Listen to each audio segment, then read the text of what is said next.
솔직히 말하면 시어머니가 우리한테 너무 의존적이신 것 같아. 의존적이라니? 우리가 엄마한테 의존하는 거 아니야? 아니야, 시어머니가 우리 없으면 외로워하시잖아. 그래서 손주들 보는 걸 좋아하시는 거고. 그런가? 맞아, 서로 도움이 되는 거지. 그런데 요즘 시어머니가 자꾸 핑계대면서 안 도와주시려고 해. 여보, 어머니한테 말해줘. 우리가 얼마나 힘든지. 그래도 엄마도 힘드시잖아. 어머니가 뭐가 힘들어? 집에서 할 일도 없으시고 시간도 많으시고 우리가 더 힘들어. 구독과 좋아요, 알람 설정 꾹 눌러주세요. 오늘 이야기의 주인공은 72세 김순자 씨입니다. 그리고 그녀의 며느리와 손주들에 관한 이야기이죠. 김 씨는 지금 이 순간도 손주들을 돌보고 있었습니다. 아침 일찍부터 저녁 늦게까지 마치 전업 보육교사가 된 것처럼 말이죠. 하지만 처음부터 이랬던 건 아니었습니다. 김 씨는 2년 전 남편을 잃고 혼자 살아가고 있었습니다. 자식은 아들 하나뿐이었고 며느리와의 관계도 나쁘지 않은 편이었습니다. 그저 평범한 72세 과부의 일상이었죠. 연금으로 생활하는 데는 큰 어려움이 없었습니다. 건강도 또래에 비해 좋은 편이었고 경로당 친구들과 어울리며 소소한 재미를 찾아가고 있었습니다. 외롭긴 했지만 그럭저럭 괜찮은 노후 생활이었습니다. 아들 대호는 회사 일로 바쁘지만 한 달에 2~3번은 안부를 확인했고 며느리 미영이도 명절이나 생일 때면 챙겨주는 편이었습니다. 손주들인 9살 예준이와 7살 예린이도 가끔 보면 반가워했습니다. 그런데 6개월 전쯤 며느리에게서 뜻밖의 제안을 받았습니다. 어머니도 혼자 계시기 외로우시죠? 뭐 그렇긴 하지. 왜? 저희가 어머니 근처로 이사를 생각하고 있어요. 김 씨는 깜짝 놀랐습니다. 며느리 가족이 사는 곳은 김 씨 집에서 지하철로 40분 정도 걸리는 거리였습니다. 그런데 갑자기 근처로 온다니요. 사실 요즘 아이들 키우는 게 너무 힘들어서요. 맞벌이 하다 보니까 아이들한테 소홀해지는 것 같고. 그래도 갑자기 이사라니 너희들 불편하지 않겠니? 아니에요. 오히려 어머니와 가까이 살면서 아이들이 할머니랑 더 많이 지낼 수 있으면 좋겠어요. 며느리의 말에는 일리가 있었습니다. 손주들을 자주 볼 수 있다는 건 김 씨에게도 나쁘지 않은 일이었죠. 요즘 아이들이 할머니 보고 싶다고 자주 그러거든요. 어머니께서도 손주들 보고 싶으시잖아요. 그야 그렇지. 그리고 어머니도 혼자 계시는 것보다는 가족들이 가까이 있으면 든든하지 않을까요? 김 씨는 며느리의 제안을 나쁘게 받아들이지 않았습니다. 오히려 고마운 마음이 들었죠. 며느리가 시어머니를 생각해 주는 것 같아서 말입니다. 며느리는 계속해서 설득했습니다. 어머니, 사실 저도 육아와 직장 생활을 병행하는 게 너무 힘들어요. 특히 아이들이 아플 때나 갑자기 연장 근무가 생기면 정말 막막하거든요. 그럴 때는 어떻게 하니? 임시 보육기관을 이용하거나 회사를 조퇴해야 해요. 그러다 보니 직장에서도 눈치가 보이고. 김 씨는 며느리의 어려움을 충분히 이해할 수 있었습니다. 자신도 아들을 키울 때 비슷한 어려움을 겪었던 기억이 있었으니까요. 물론 어머니께 부담을 드리려는 건 절대 아니에요. 그냥 가까이 살면서 가끔씩만 도움을 받을 수 있으면 좋겠다는 생각이었어요. 가끔씩이면? 네, 정말 급한 일이 있을 때만요. 평소에는 저희가 다 알아서 할 거예요. 며느리의 말은 그럴듯했습니다. 김 씨도 손주들과 더 많은 시간을 보낼 수 있다는 생각에 마음이 기울었습니다. 며느리는 이미 김 씨 근처의 부동산을 알아보고 있었습니다. 어머니 아파트에서 걸어서 10분 거리에 괜찮은 전세집이 있더라고요. 벌써 알아봤니? 네, 혹시 어머니께서 괜찮다고 하시면 빨리 결정해야 할 것 같아서요. 김 씨는 며느리의 적극적인 모습에 조금 놀랐지만 나쁘지 않다고 생각했습니다. 그날 저녁 김 씨는 시누이인 영숙과 전화 통화를 했습니다. 미영이가 그런 얘기를 했다고? 갑자기? 아이들 때문에 힘들다고 하더라. 그런데 옳게 조심해야 하는 거 아니야? 뭘? 며느리가 갑자기 가까이 오겠다고 하는 게 좀 이상하지 않아? 분명히 다른 이유가 있을 거야. 하지만 김 씨는 시누이의 걱정을 대수롭지 않게 여겼습니다. 언니는 너무 의심이 많아. 미영이가 나를 생각해서 하는 얘기인데 그래도 조심하라고. 요즘 며느리들이 다 그런 게 아니야. 아무렴 어때? 그래도 내 새끼들인데. 하긴 겪어본 사람만 안다더라. 아무튼 별일 없길 바랄게. 김 씨는 신우이의 말을 들으면서도 마음 한편으로는 며느리의 제안이 나쁘지 않다고 생각했습니다. 손주들을 자주 볼 수 있고 가족들과 가까이 살 수 있다는 게 외로운 김 씨에게는 매력적으로 느껴졌습니다. 며칠 후 며느리가 손주들과 함께 김 씨를 찾아왔습니다. 할머니, 우리 할머니 집 근처로 이사 올 거야. 정말? 그럼 할머니 매일 볼 수 있어? 아이들의 밝은 목소리를 들으니 김 씨의 마음도 따뜻해졌습니다. 어머니, 아이들이 정말 좋아하죠. 아이들도 할머니랑 가까이 살고 싶어 해요. 그래, 할머니도 너희들 자주 보고 싶었어. 그럼 어머니께서 괜찮으시다면 이번 달 안에 이사하려고 해요.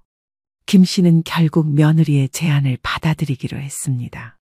그때만 해도 이 결정이 자신의 평화로운 일상을 완전히 바꿔놓을 줄은 꿈에도 몰랐습니다. 한 달 후, 며느리 가족은 정말로 김 씨 집 근처로 이사를 왔습니다. 걸어서 10분 거리의 작은 빌라였습니다.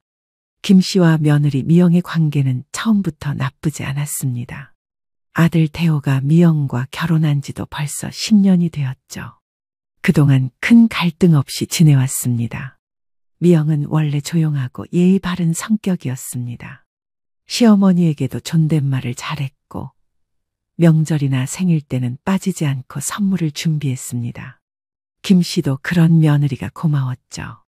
아들 태호는 평범한 회사원이었습니다. 성격이 온화하고 착했지만 조금 우유부단한 면이 있었습니다. 어머니와 아내 사이에서 중간 역할을 하려고 노력했지만 때로는 양쪽 눈치를 보는 경우가 많았습니다. 엄마, 미영이가 이사 온다고 하니까 어때요? 좋지, 손주들도 자주 보고. 그런데 엄마가 너무 힘들어 하시면 안 되는데. 괜찮다, 미영이가 그런 아이가 아니잖니. 태호는 항상 이런 식이었습니다. 걱정은 하지만 결정적인 순간에는 명확한 입장을 정하지 못했죠.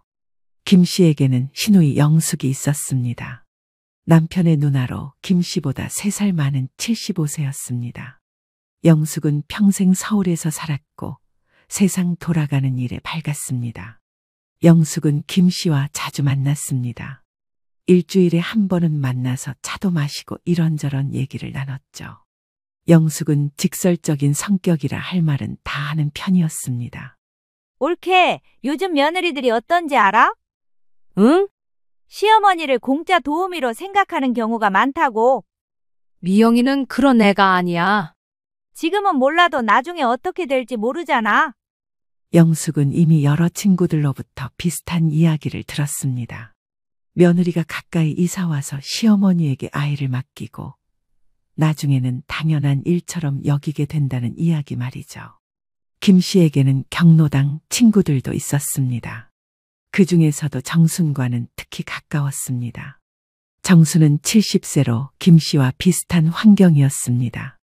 순자야, 며느리가 이사 온다며. 응, 다음 주에 와. 나는 좀 걱정되네. 왜?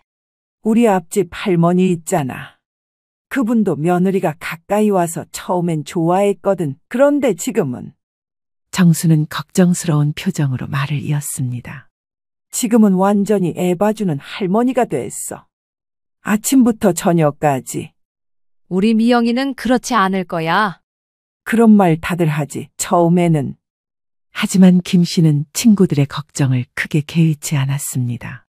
자신의 며느리는 다르다고 생각했거든요. 며느리 미영의 상황을 좀 더 자세히 보면 이랬습니다. 미영은 작은 회사에서 격리 일을 했습니다. 남편 대호보다 월급이 적었지만 그래도 맞벌이를 해야 생활이 될 정도였습니다. 아이 둘을 키우는 일은 정말 힘들었습니다. 특히 예준이가 초등학교에 입학한 후로는 더욱 복잡해졌죠. 등하원, 준비물 챙기기, 갑작스러운 학교 행사 등 직장을 다니면서 모든 걸 해내기에는 벅찼습니다. 미영은 종종 남편에게 하소연했습니다. 여보, 나 혼자서는 정말 힘들어. 회사 일도 해야 하고 아이들도 봐야 하고. 그럼 어떻게 하지? 내가 도울 수 있는 건 도와주고 있잖아. 그렇긴 한데 어머니가 가까이 계시면 정말 많이 도움이 될 것 같아. 이런 대화가 이사를 결정하게 된 진짜 배경이었습니다. 미영의 친정 부모님은 지방에 살고 있었습니다. 아버지가 몸이 불편하셔서 오히려 미영이 도와드려야 하는 상황이었죠. 그래서 친정 어머니에게는 도움을 요청할 수 없었습니다. 시어머니인 김 씨는 건강하고 시간도 많았습니다. 무엇보다 손주들을 예뻐했죠. 미영의 입장에서는 가장 이상적인 조건이었습니다. 하지만 미영도 처음부터 시어머니를 이용하려고 생각한 거는 아니었습니다. 정말로 급할 때만 도움을 받겠다는 생각이었죠. 적어도 처음에는 말입니다. 이사 첫날 김 씨는 떡을 들고 며느리 집을 찾아갔습니다. 이사 오느라 고생 많았어. 어머니, 고맙습니다. 떡까지 준비해 주시고. 별거 아니야. 우리 동네 떡집 떡이 맛있어. 얘들아, 할머니께 인사드려. 할머니 안녕하세요. 할머니, 이제 매일 볼 수 있어요? 김 씨는 손주들의 밝은 모습을 보며 흐뭇했습니다. 그럼 할머니가 바로 근처에 있으니까 언제든지 놀러와. 어머니, 정말 감사해요. 아이들이 할머니를 얼마나 좋아하는지 몰라요. 그날은 정말 좋은 분위기였습니다. 이사 정리를 도와주고 함께 저녁도 먹었습니다. 김 씨는 가족이 가까이 있다는 게 이렇게 좋은 일인지 새삼 깨달았습니다. 하지만 경로당에서 만난 친구들의 반응은 조금 달랐습니다. 순자야, 며느리 이사 왔다며. 어때? 좋아, 아이들도 보고. 그런데 조심해야 해. 처음에는 다들 그래. 정순아, 너는 왜 그렇게 부정적이야? 부정적인 게 아니라 경험이 있어서 그래. 내 친구 중에도 그런 경우가 있거든. 김 씨는 친구들의 걱정 어린 말들을 들으면서도 별로 신경 쓰지 않았습니다. 자신의 며느리는 분명 다를 거라고 믿었거든요. 그리고 첫 주는 정말 평화로웠습니다. 며느리는 이사 정리에 바빠서 특별한 부탁도 하지 않았고 김 씨는 가끔 반찬을 해서 가져다 주는 정도였습니다. 김 씨는 이런 생활이 계속될 거라고 생각했습니다. 하지만 며느리에게는 이미 다른 계획이 있었습니다. 이사 온 지 2주가 지났을 때였습니다. 며느리에게서 첫 번째 전화가 왔습니다. 어머니, 지금 혹시 시간 괜찮으세요? 응, 왜? 갑자기 회사에서 급한 일이 생겨서 야근을 해야 할 것 같아요. 남편도 오늘 늦는다고 하고. 김 씨는 며느리의 말을 듣고 바로 상황을 이해했습니다. 아이들 때문에 그러는 거지? 네, 죄송한데 혹시 아이들 좀 봐주실 수 있을까요? 정말 급해서요. 김 씨는 망설이지 않았습니다. 이런 일이야 당연히 도와줘야 한다고 생각했죠. 그래, 지금 갈게. 정말 감사합니다. 아이들 저녁은 제가 해놨어요. 김 씨는 급히 준비를 하고 며느리 집으로 향했습니다. 아이들은 할머니가 오자 반가워했습니다. 할머니, 엄마가 늦는다고 했어. 할머니랑 놀 수 있어서 좋아. 김 씨는 아이들과 함께 저녁을 먹고 숙제도 도와주고 잠자리까지 봐줬습니다. 며느리가 돌아온 건 밤 10시가 넘어서였습니다. 어머니, 정말 고생하셨어요. 어떻게 감사 인사를 드려야 할지. 뭘, 이런 일이야 당연한 거지. 아이들이 할머니랑 있으니까 안심이 되네요. 정말 다행이에요. 김 씨는 며느리의 고마워하는 모습을 보며 뿌듯했습니다. 가족을 도울 수 있다는 게 기뻤죠. 그런데 그 다음 주 또 전화가 왔습니다. 어머니, 또 죄송한 부탁이 있어서요. 무슨 일이야? 대호 씨가 갑자기 출장을 가게 됐어요. 1박 2일인데 혹시 내일 아이들 좀 봐주실 수 있나요? 김 씨는 이번에도 흔쾌히 승낙했습니다. 아들의 출장이라면 어쩔 수 없는 일이었죠. 하지만 시누이 영숙은 조금 다른 생각이었습니다. 김 씨가 며느리 이야기를 하자 고개를 갸웃했습니다. 벌써 두 번째야? 응, 그런데 뭐 어쩔 수 없는 일이잖아. 옳게. 처음에는 다 그래. 정말 급한 일부터 시작하는 거야. 언니는 왜 그렇게 부정적으로 생각해? 부정적인 게 아니라 경험상 그렇다는 거야. 처음엔 정말 급한 일만 부탁하다가 점점 늘어나게 되어 있어. 김 씨는 시누이의 말을 그저 기우라고 생각했습니다. 자신의 며느리는 그런 사람이 아니라고 믿었거든요. 그런데 정말로 부탁이 늘어나기 시작했습니다. 3주째에는 며느리가 직접 찾아왔습니다. 어머니, 죄송한데 또 부탁이 있어요. 말해봐. 이번 주말에 회사 워크숍이 있어요. 대호 씨도 같이 가면 좋겠다고 하는데. 주말에? 네, 토요일 아침부터 일요일 저녁까지요. 혹시 아이들을 맡아주실 수 있을까요? 김 씨는 주말 내내 아이들을 봐달라는 부탁에 조금 부담을 느꼈습니다. 하지만 며느리의 간절한 표정을 보니 거절하기 어려웠죠. 워크숍이면 어쩔 수 없지. 정말 감사해요. 아이들 옷이랑 준비물은 제가 다 챙겨 놓을게요. 김 씨는 그 주말을 아이들과 함께 보냈습니다. 처음에는 재미있었지만 하루 종일 아이들을 돌보는 일은 생각보다 힘들었습니다. 특히 예준이가 친구들과 놀겠다고 고집을 부리거나 예린이가 엄마를 찾으며 울 때는 정말 난감했습니다. 할머니, 엄마는 언제 와? 할머니, 나 집에 가고 싶어. 김 씨는 아이들을 달래느라 하루 종일 힘들었습니다. 72세의 나이에 초등학생과 유치원생을 동시에 돌보는 일은 체력적으로 벅찼죠. 경로당에서 친구들을 만났을 때 정순이 김 씨의 피곤한 모습을 알아챘습니다. 순자야, 요즘 좀 피곤해 보이네. 아, 주말에 손주들 봤더니 그래. 또 봤어? 며느리가 자주 부탁하나 보네. 회사 일이 있다고 하더라고. 순자야, 내가 뭐라고 했는지 기억하지? 뭘? 처음에는 다 정말 급한 일부터 시작한다고 했잖아. 그런데 점점 늘어나게 되어 있다고. 김 씨는 친구의 말에 조금 신경이 쓰였지만 아직은 괜찮다고 생각했습니다. 그런데 4주째 며느리의 부탁이 또 달라졌습니다. 어머니, 요즘 아이들 반찬 걱정이 많아요. 왜? 제가 워낙 요리를 못해서 아이들이 집에서 먹는 걸 별로 안 좋아해요. 그래? 어머니가 해주시는 음식을 아이들이 정말 좋아하거든요. 혹시 가끔 반찬 좀 나눠주실 수 있을까요? 김 씨는 반찬 정도야 얼마든지 나눠줄 수 있다고 생각했습니다. 그럼 내가 할 때 조금씩 더해서 가져다 줄게. 정말 감사해요. 아이들이 할머니 음식을 얼마나 좋아하는지 몰라요. 김 씨는 그때부터 반찬을 더 많이 만들어서 며느리 집에 가져다 주기 시작했습니다. 처음에는 일주일에 2번 정도였는데 점점 자주 가져다 주게 되었습니다. 며느리는 매번 고마워했습니다. 어머니, 이 나물 어떻게 만드세요? 비법이 있나요? 별거 아니야. 그냥 정성껏 하는 거지. 아이들이 어머니 음식만 먹겠다고 해요. 저는 정말 요리 재능이 없나 봐요. 김 씨는 며느리가 자신의 요리를 좋아해 주는 게 기뻤습니다. 하지만 조금씩 부담이 되기 시작했죠. 반찬을 만들 때마다 며느리 집까지 생각해야 했고 장을 볼 때도 양을 늘려서 사야 했습니다. 그리고 무엇보다 며느리 집에 가져다 주는 일이 점점 잦아졌습니다. 5주째에는 아예 며느리가 이런 제안을 했습니다. 어머니, 혹시 제가 재료비를 드릴 테니까 저희 집 반찬도 같이 해주시면 안 될까요? 재료비까지 받을 건 없어. 아니에요. 어머니가 해주시는 게 얼마나 고마운 일인데요. 재료비는 당연히 제가 드려야죠. 김 씨는 며느리의 정중한 부탁을 거절하기 어려웠습니다. 게다가 재료비까지 주겠다고 하니 나쁠 게 없다고 생각했죠. 하지만 시누이 영숙은 이 이야기를 듣고 크게 걱정했습니다. 옳게, 그건 아니야. 며느리 집 반찬까지 해주면 안 돼? 왜? 재료비도 준다는데.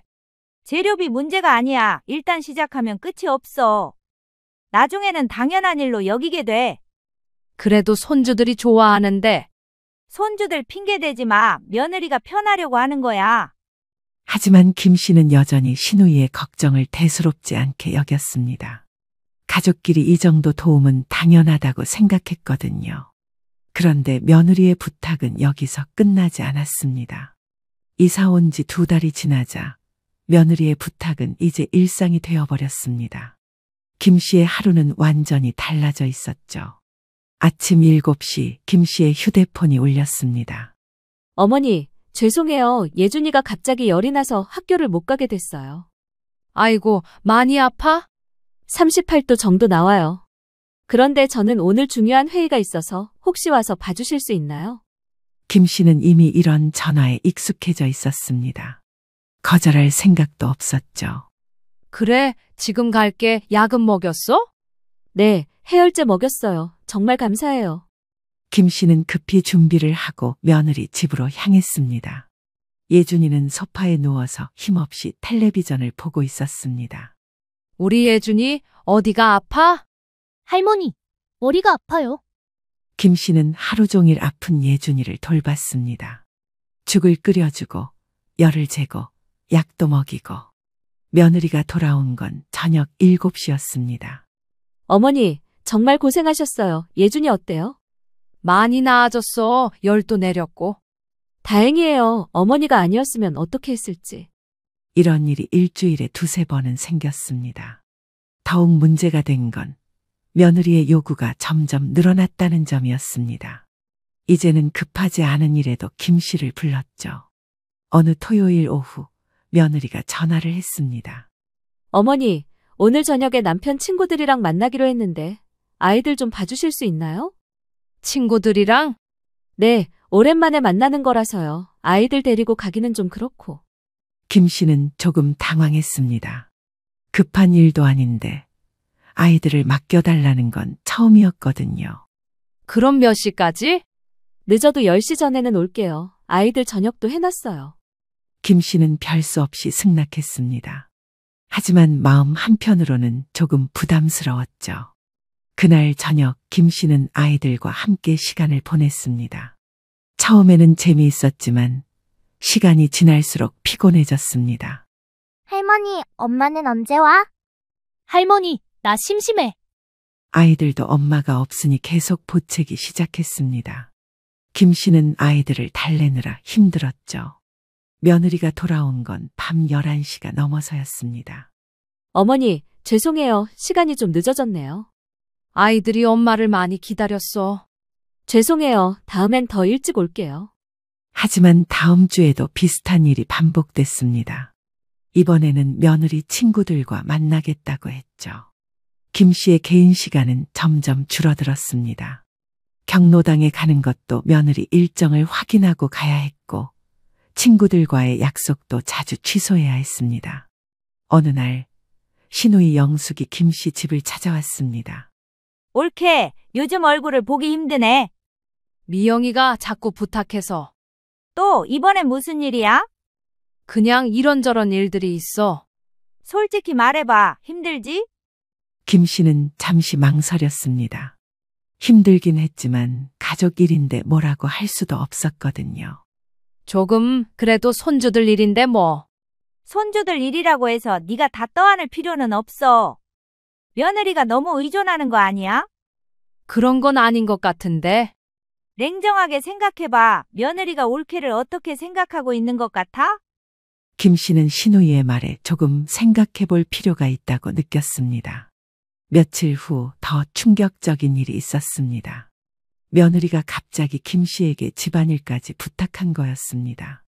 어머니, 죄송한 부탁이 있어요. 뭔데? 요즘 회사 일이 너무 바빠서 집안 정리가 안 되고 있어요. 혹시 가끔 와서 청소 좀 도와주실 수 있나요? 김 씨는 깜짝 놀랐습니다. 육아는 그렇다 쳐도 집안일까지 해달라는 건 예상하지 못했거든요. 청소를? 네, 큰 청소 말고 간단한 거라도요. 어머니가 워낙 깔끔하게 잘하시잖아요.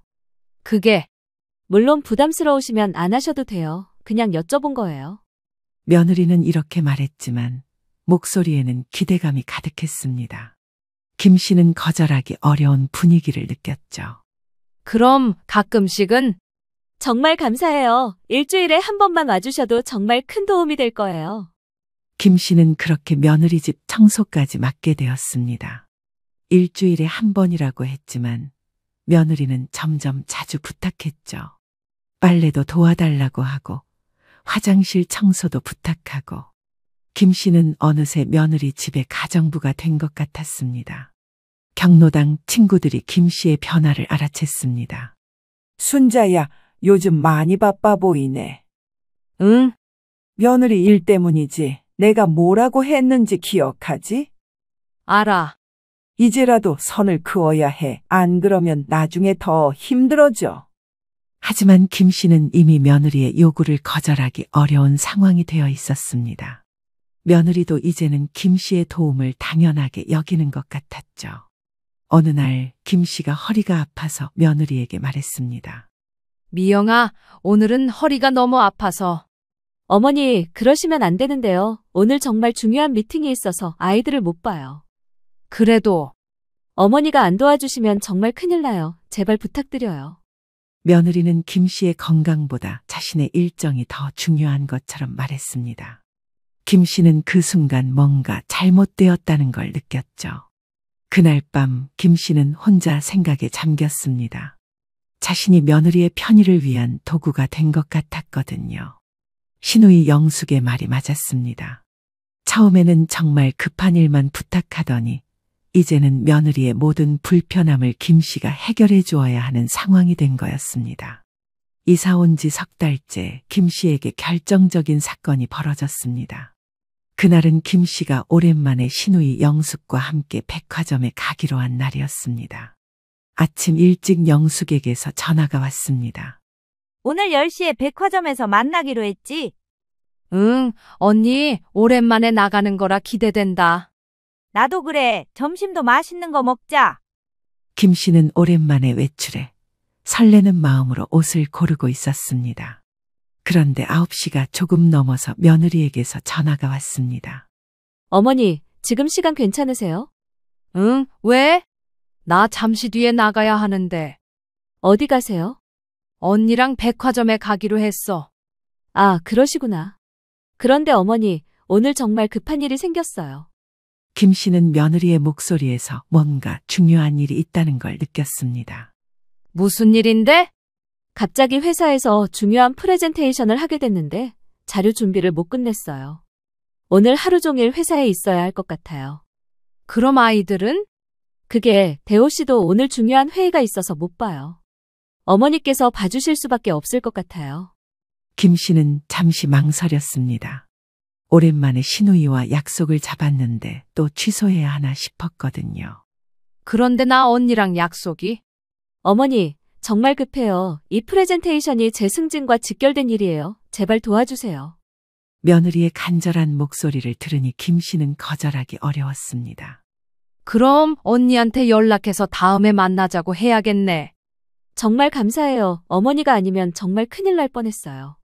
김 씨는 시누이에게 전화를 걸어 약속을 취소했습니다. 또 며느리 때문이야? 응, 급한 일이 생겼다고 하네. 올케, 아무리 생각해도 이건 아니야. 며느리가 올케를 너무 우습게 보는 거 아니야? 그런 건 아닐 거야. 올케 약속은, 올케 시간은 중요하지 않다는 거잖아. 언제든지 취소해도 되는 거라고 생각하는 거야.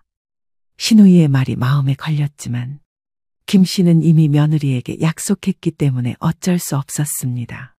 그날 하루 종일 아이들을 봤는데 며느리가 돌아온 건 밤 9시가 넘어서였습니다. 어머니, 정말 고생하셨어요. 프레젠테이션 잘 끝났어요. 다행이네. 많이 힘들었지? 네, 그런데 어머니 덕분에 집중할 수 있었어요. 하지만 일주일 후 김 씨는 충격적인 사실을 알게 되었습니다. 아들 대호가 회사에서 들은 이야기를 전해준 거였습니다. 엄마, 그런데 이상한 게 있어요. 미영이가 지난주에 중요한 프레젠테이션이 있어서 야근했다고 했잖아요. 응, 그래서 내가 하루 종일 애들 봤지. 그런데 미영이 동료가 그러는데 그날 미영이는 연차를 썼대요. 프레젠테이션도 이번 주에 있다고 하고요. 김 씨는 그 말을 듣고 머리가 띵했습니다. 며느리가 거짓말을 한 거였죠. 집에 돌아와서 곰곰이 생각해 보니 며느리의 행동에 이상한 점이 많았습니다. 급하다고 하면서도 아이들 준비물은 미리 다 챙겨놨고 저녁 메뉴까지 짜놨더라고요. 그 다음 주 더 충격적인 일이 벌어졌습니다. 며느리가 김 씨에게 이런 요구를 한 거였습니다. 어머니, 부탁이 있어요.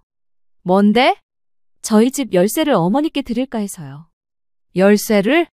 네, 어머니께서 자주 오시잖아요. 매번 문 열어드리기도 그렇고 어머니께서 먼저 와서 아이들 돌봐주실 때도 있고요. 김 씨는 며느리의 제안에 당황했습니다. 며느리 집 열쇠를 갖는다는 건 너무 부담스러웠거든요. 그건 좀. 어머니, 사실 제가 더 편하게 부탁드리고 싶어서 그래요. 지금은 어머니께 미리 연락드리고 시간 맞춰서 와달라고 하잖아요. 그게 당연한 거 아니야? 그런데 어머니가 열쇠를 갖고 계시면 저희가 갑자기 늦어도 어머니께서 먼저 와서 아이들 봐주실 수 있잖아요. 김 씨는 며느리의 말을 듣고 소름이 돋았습니다. 며느리가 자신을 언제든지 부를 수 있는 대기조로 생각하고 있다는 걸 깨달았거든요. 그건 좀 부담스러워. 왜요? 어머니도 편하실 텐데요. 아니야, 그건 아닌 것 같아. 며느리는 김 씨의 거절에 조금 서운한 기색을 보였습니다. 어머니께서 저희를 믿지 못하시는 건가요?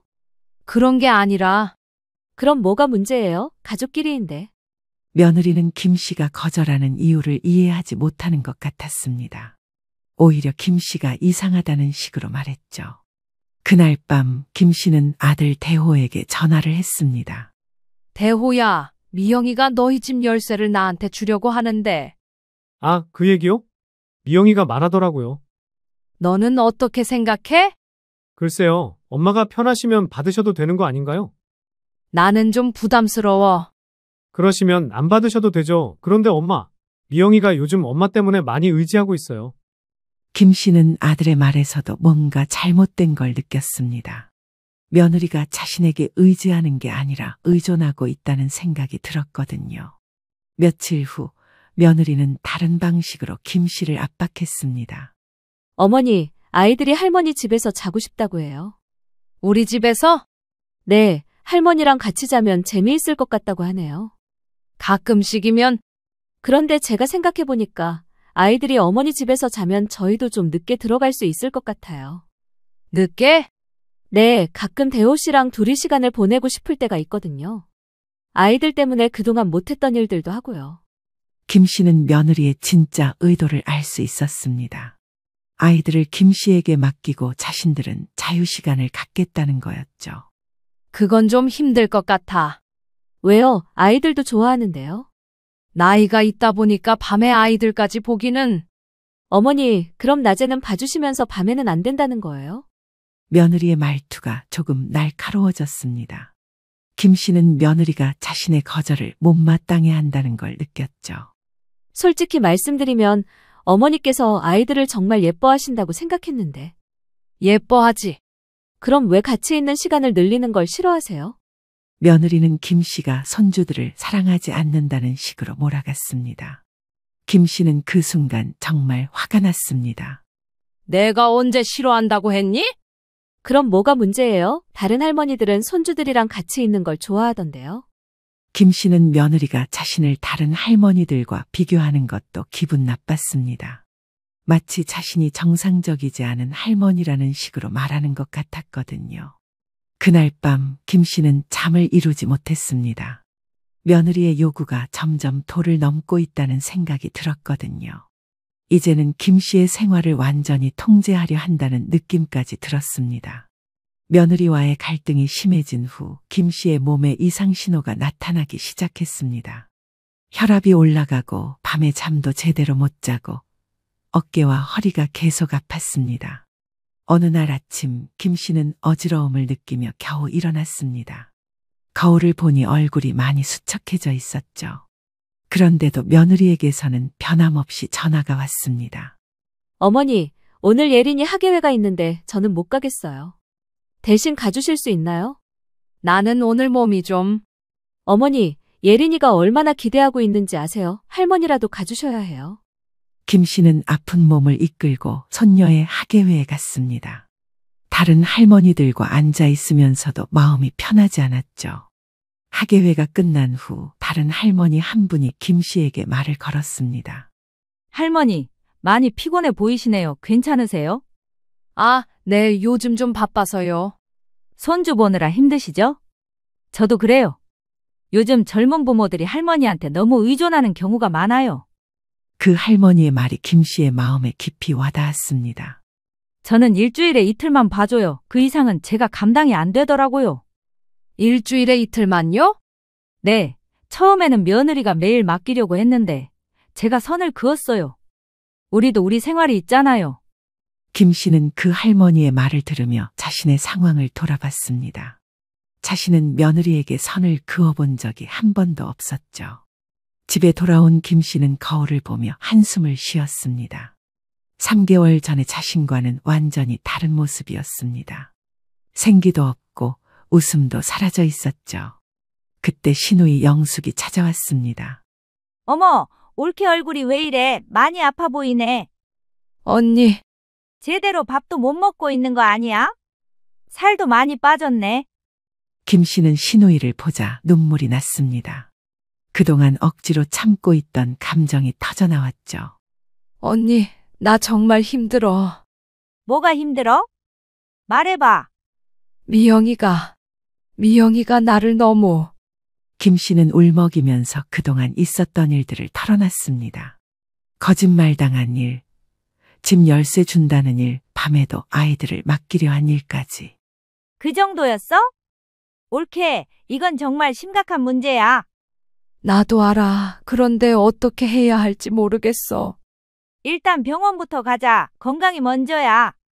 시누이는 김 씨를 데리고 병원에 갔습니다. 의사는 김 씨의 혈압과 스트레스 수치를 보고 놀랐습니다. 할머니, 요즘 많이 힘드셨나 봐요. 혈압도 높고 스트레스 지수도 상당히 높네요. 몸 조리를 좀 하셔야겠어요. 이 상태로 계속 무리하시면 큰 병이 생길 수 있어요. 김 씨는 의사의 말을 듣고 충격을 받았습니다. 자신의 건강이 이렇게까지 나빠진 줄 몰랐거든요. 병원에서 나온 후 시누이가 진지하게 말했습니다.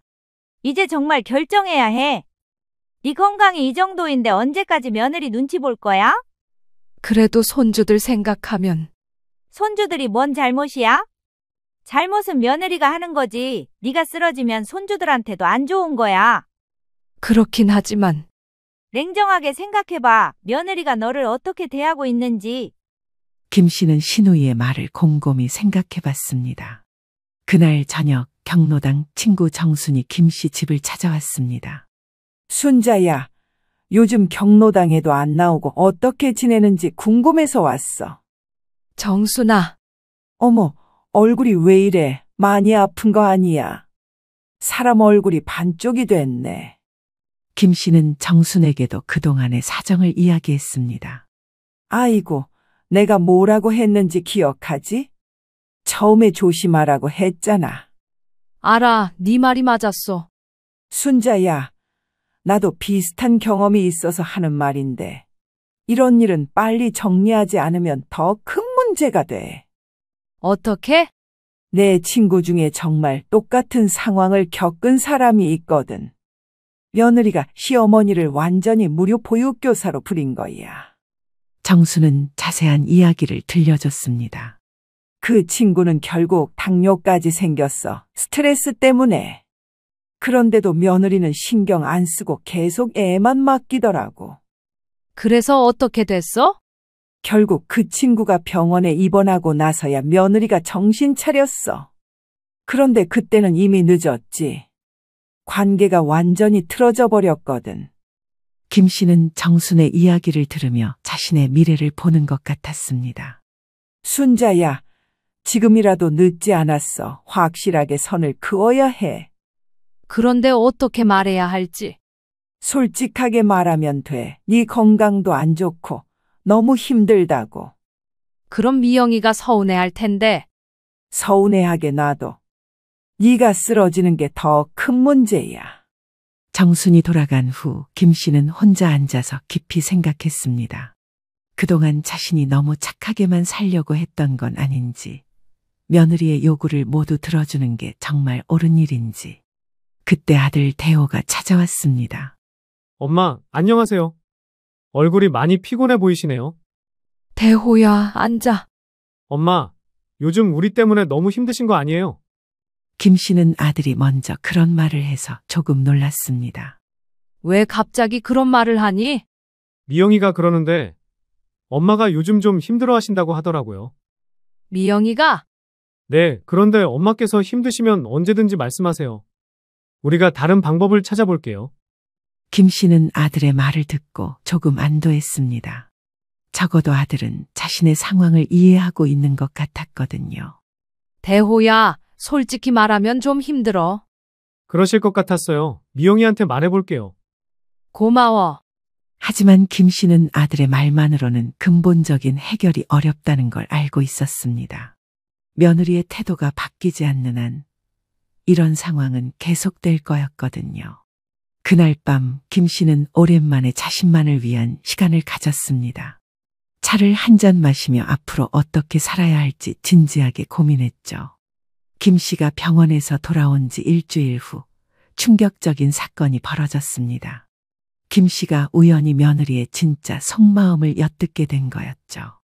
그날은 김 씨가 반찬을 가져다 주러 며느리 집에 갔는데 미영이 베란다 문을 열어놓고 전화를 하고 있었습니다.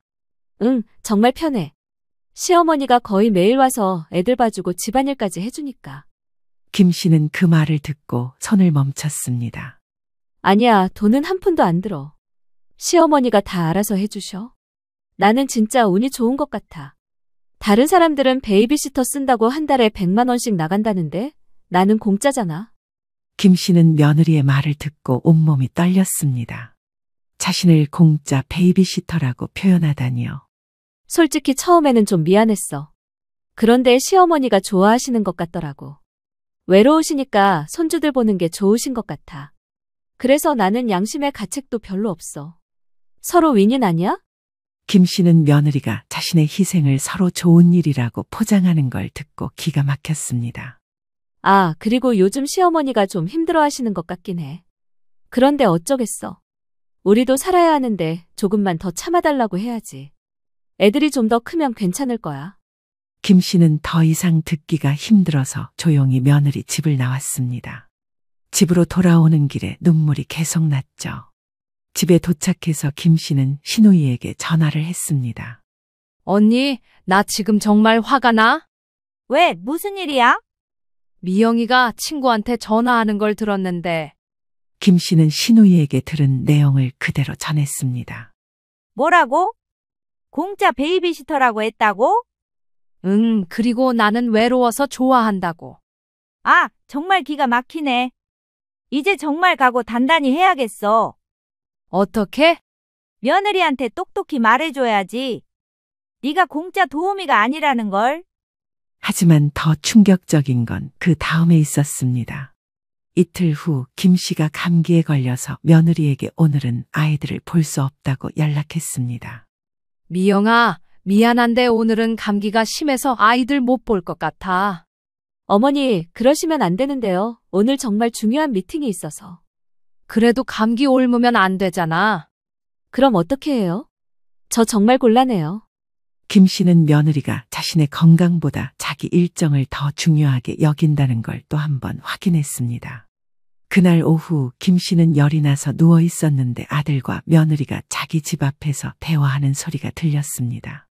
어머님이 감기 걸렸다고 애들 못 본다는데 어떡하지? 감기 걸린 사람이 어떻게 애들을 봐? 다른 할머니들은 몸이 좀 아파도 손주들 잘 봐주던데 시어머니는 너무 예민하신 것 같아. 김 씨는 이 말을 듣고 정말 화가 났습니다.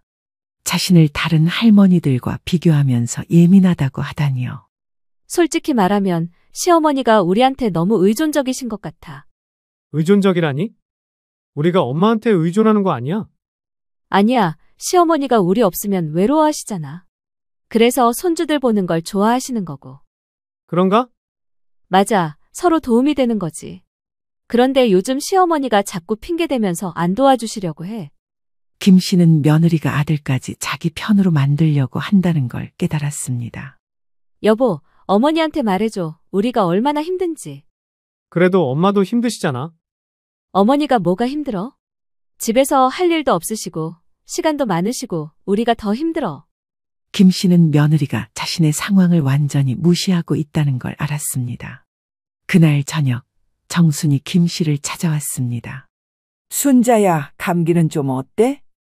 정순아, 나 정말 기가 막혀. 왜? 무슨 일이야? 김 씨는 정순에게 오늘 있었던 일들을 모두 털어놨습니다. 어머, 공짜 베이비시터라고 했다고. 정말 말이 안 되네. 나도 모르겠어. 내가 뭘 잘못했나 싶고. 순자야, 네가 잘못한 게 아니야. 며느리가 너무 이기적인 거지. 그런데 어떻게 해야 할지. 이제 정말 행동으로 보여줘야 해. 말로만 하면 안 통해. 행동이라니? 며느리한테 확실하게 보여줘야 해. 네가 만만한 사람이 아니라는 걸. 정수는 김 씨에게 구체적인 방법을 제시했습니다. 일단 며느리 전화에 바로바로 응답하지 마. 그리고 아이들 봐달라고 할 때도 핑계라도 대고 거절해봐. 그래도 손주들이. 손주들은 핑계야. 며느리가 편하자고 하는 거지. 그렇긴 하지만. 순자야, 네가 계속 이렇게 당하고만 있으면 며느리는 절대 변하지 않아. 다음 날 시누이 영숙도 찾아왔습니다. 어제 전화 받고 밤새 화가 났어. 어쩜 그럴 수 있니? 애가 하는 짓이 영악하잖아. 언니, 이제 정말 며느리한테 똑똑히 말해줘야겠어. 같이 가자. 같이? 응, 내가 함께 가서 며느리한테 제대로 말해줄게. 그래도 괜찮을까? 괜찮을 게 뭐가 있어? 그런 거 일일이 생각하면서 따질 상황이 아니야, 지금. 너 이러다가 몸도 축나고 진짜 병원 신세 지게 생겼다니까. 나라도 가서 따질 테니까 같이 가. 영숙은 며느리와 직접 대화할 계획을 세웠습니다. 며느리가 네 앞에서는 착한 척하니까 이제 제3자가 나서야 해. 그럼 언니가. 내가 며느리한테 분명히 말해줄게. 네가 공짜 도우미가 아니라는 걸. 어른 무서운 줄 알아야지.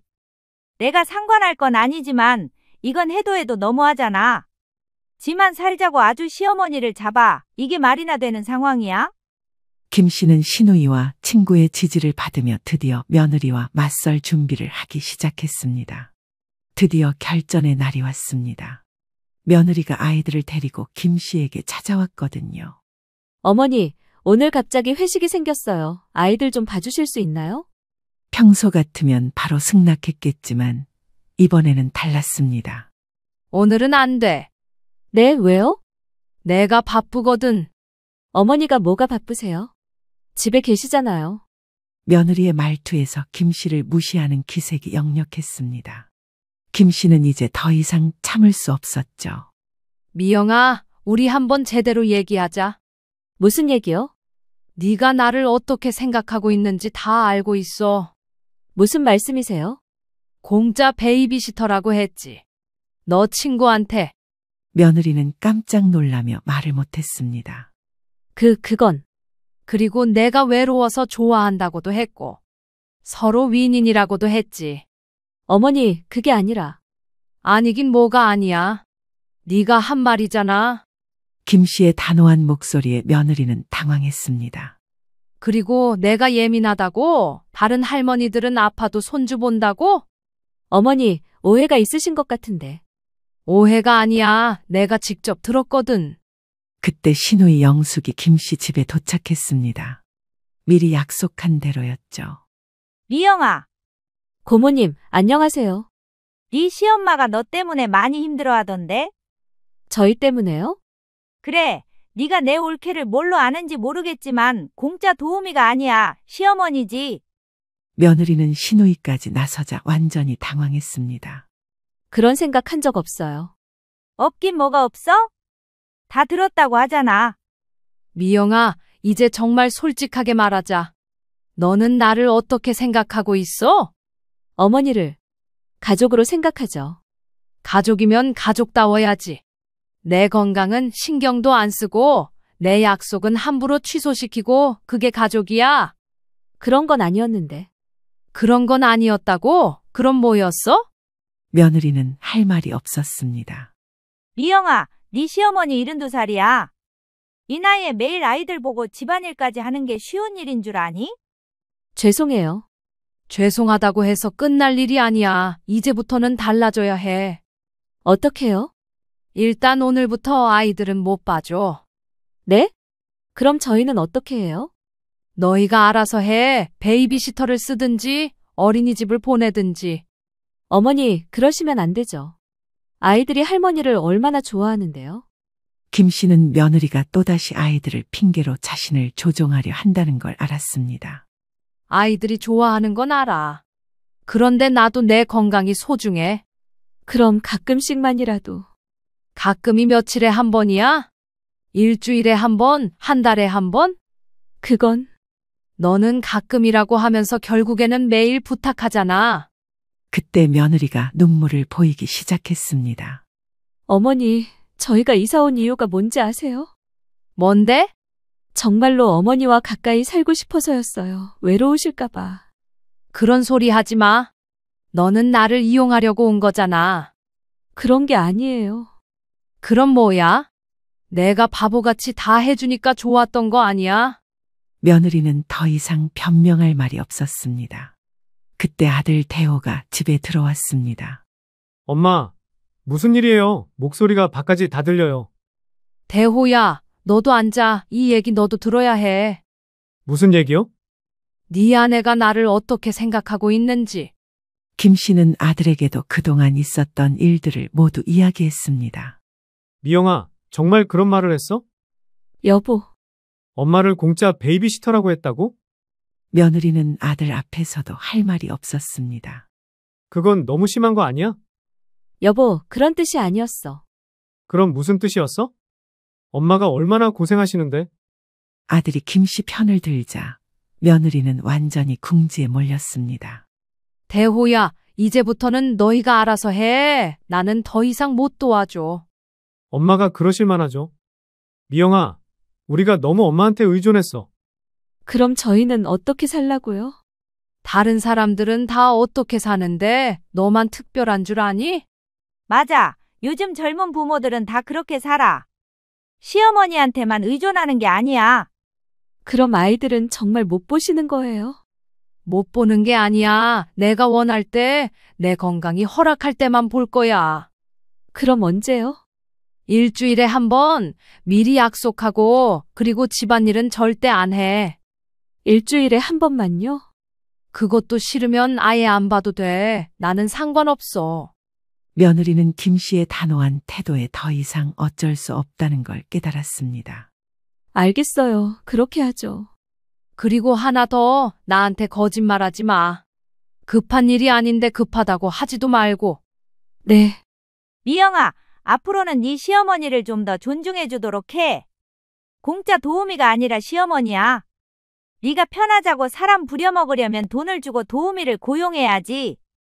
온갖 핑계 대면서 가족 이용해 먹을 게 아니라 다시 한번 말하지만 네 시어머니야.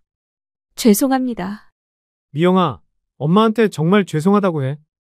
어머니, 정말 죄송해요. 제가 너무 철없었어요. 이제라도 깨달으면 다행이지. 그날 이후 며느리의 태도는 완전히 달라졌습니다. 더 이상 김 씨에게 함부로 부탁하지 않았고 정말 필요할 때만 정중하게 요청했습니다. 김 씨도 일주일에 한 번씩만 손주들을 봐주었습니다. 그 시간만큼은 정말 즐거웠죠. 억지로 하는 게 아니라 자발적으로 하니까 말입니다. 며느리는 베이비시터를 구했고 집안일도 직접 하거나 청소 서비스를 이용했습니다. 처음에는 힘들어했지만 점차 적응해 나갔죠. 김 씨는 다시 건강을 회복했습니다. 경로당도 나가고 시누이와 친구들과도 자주 만났습니다. 무엇보다 자신의 삶을 되찾았다는 게 가장 좋았습니다. 어느 날 경로당에서 친구들이 김 씨에게 물었습니다. 순자야, 며느리 문제 어떻게 해결했는지 다른 사람들도 궁금해하던데 별거 없어. 확실하게 선을 그어주면 돼. 그렇게 쉽게 되던? 처음에는 힘들지. 그런데 안 하면 계속 당하게 되어 있어. 김 씨의 이야기는 많은 사람들에게 용기를 주었습니다. 가족이라는 이름으로 일방적인 희생을 강요받고 있던 다른 어르신들에게 말입니다. 결국 진정한 가족 관계는 서로를 존중하고 배려할 때 만들어지는 거였습니다. 일방적인 희생이나 이용이 아니라 말이죠. 김 씨는 이제 당당하게 자신의 삶을 살아가고 있습니다. 72세, 아직 늦지 않았습니다. 유진아, 그걸 지금 말이라고 하니? 네가 부탁해서 내가 도장 찍었고 그 담보가 우리 집이잖아. 네가 말해서 한 건데 어떻게 이렇게 쉽게 말하니? 지금 와서 뭐라고 해도 방법 없잖아. 조정 신청하고 돈 마련해서 갚으면 돼. 너 그게 그렇게 쉽게 할 말이야? 이 집이 네 이름이었니? 살면서 한 번도 가져다 쓴 적 없던 내 집인데. 네 말 믿고 도장 찍은 게 죄야? 엄마, 그렇게까지 말 안 해도 되잖아. 네가 네 엄마를 이렇게까지 만든 게 문제지. 나는 홍삼 한 숟갈 먹고도 남 취급받았는데 넌 엄마 집 담보로 잡고도 남이 일처럼 말하네. 그래, 네 말 맞다. 그건 내가 낸 빚은 아니다. 근데 그 빚이 내 인생까지 다 갉아먹고 있는 중이라는 거 너는 절대 모를 거야. 어느 날 아침이었습니다. 아무도 없던 주방에 정적이 감돌고 있었습니다. 69세 박정심 씨는 조심스레 병뚜껑을 열었습니다. 유리병 안에 담긴 갈색의 끈적한 홍삼 농축에 요새 기운이 없어서 찾은 거였는데 뚜껑을 여는 순간부터 어딘가 찝찝했습니다. 커피도 있었지만 새벽부터 이유식 만들고 치운 빨래 정리하고 청소기 돌리느라 커피 한 잔 마실 겨를도 없었습니다. 아이들이 일어나기 전에 얼른 먹고 밥을 해야겠다는 생각에 정심 씨는 작은 스푼으로 한 숟갈 떠먹었습니다. 쓴맛과 함께 뱃속이 뜨끈해졌고 몸이 조금 풀리는 느낌이 들었습니다. 뚜껑을 다시 닫고 있을 때 딸이 그 모습을 보고는 후다닥 달려오듯 다가왔습니다. 엄마, 그거 지금 드셨어요? 욕실에서 나오는 딸 유진 씨의 말에 정심 씨는 숨이 턱 막혔습니다. 응, 속이 좀 안 좋아서 한 스푼 먹었어. 엄마, 그거 서율이 먹이려고 아껴둔 건데 왜 드세요? 몰랐지. 그냥 몸이 으슬으슬해서 미안하다. 요즘엔 남의 집에선 뭐든 물어보고 하잖아요. 엄마도 그러셨어야죠. 남의 집. 딸이 정심 씨에게 내뱉은 그 한마디는 가슴을 핥히는 듯한 느낌이 들었습니다. 그 말 한 줄은 정심 씨가 지난 몇 년간 해온 모든 걸 날려버렸습니다. 박 씨는 지금도 하루 10시간 넘게 3살 손녀 서유리를 돌보고 있었습니다. 아침에 이유식을 만들고 점심을 먹이고 낮잠 재우고 나면 딸 부부 저녁까지 차릴 때가 많았습니다. 설거지며 청소며 빨래며 매일이 반복이었습니다. 물론 딸이 자기 딸을 먹이기 위해 애지중지 구해온 것이라고 생각할 수 있습니다. 저도 딸을 키워본 입장이었던 만큼 유진이가 왜 그 말을 했는지 모르는 건 아니었습니다. 그럼에도 불구하고 정심 씨는 스스로에게 자꾸 되묻고 있었습니다. 내가 여기에 이렇게 매일 오가면서 남인가? 며느리도 아니고 돈 받고 일하는 도우미도 아니었습니다. 엄마니까 딸이 힘들지 않게 자식 살림을 도와준 거였는데 이 모든 건 남의 일이었나 싶었습니다. 유진아, 어머니가 몸이 안 좋으셔서 그랬다잖아. 현우 오빠, 이건 그냥 넘어가면 안 돼. 서율이 면역력 때문에 산 거고 프리미엄 제품이야. 한 병에 7만 원 넘는 거야. 미안하다. 몰랐어. 다음부턴 안 먹을게. 다음부터가 아니고 엄마가 자꾸 내 말 대충 넘기잖아. 그래서 이런 일이 계속 나는 거야.